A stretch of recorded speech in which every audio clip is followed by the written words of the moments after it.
Tonight, fears of a wider war in the Middle East appear to be subsiding for now, with both Israel and Hezbollah declaring victory in the largest cross-border attacks against each other since the start of the war in Gaza.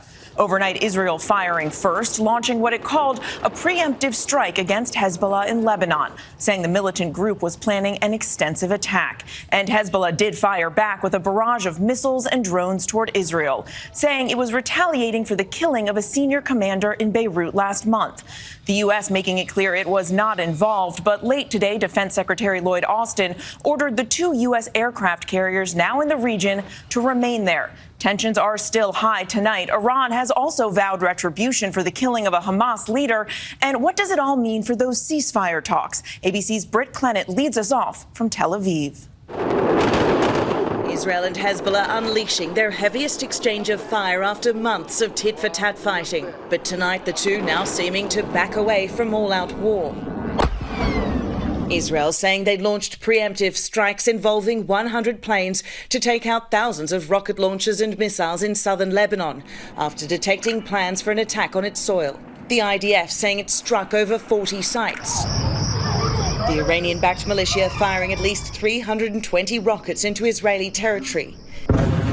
The Israeli military saying most of the intended targets were in northern Israel, but some in central Israel. Sources telling ABC News those targets were estimated to be intelligence bases and the headquarters of Israel's main spy agency, Mossad, just north of Tel Aviv. Hezbollah's leader Hassan Nasrallah tonight saying the group's latest operation was completed, but that they will wait and see if more action is needed. The strikes in retaliation for the Israeli assassination of its military commander in Beirut 3 weeks ago. Israeli Prime Minister Benjamin Netanyahu saying drones were intercepted that were trying to reach strategic sites in central Israel, adding that this is not the end of the story.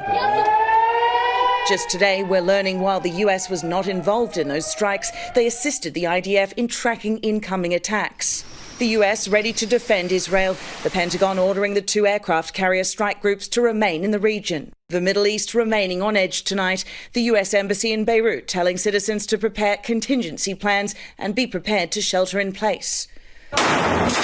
Amid fears of a wider war, ceasefire talks to end the fighting in Gaza once again collapsing, with Hamas saying it does not accept the latest iteration of the deal because of new conditions added by Israel which cross its red lines, including Netanyahu's insistence on a military presence in Gaza.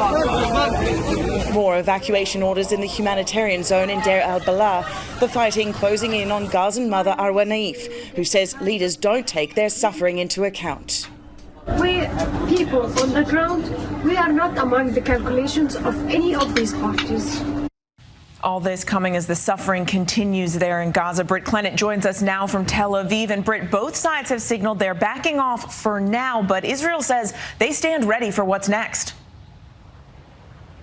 Yeah, Mary, even after the escalation we saw this morning, both sides indicating they won't back down. The IDF tonight saying it remains at a very high level of readiness to attack and defend in all arenas. Mary.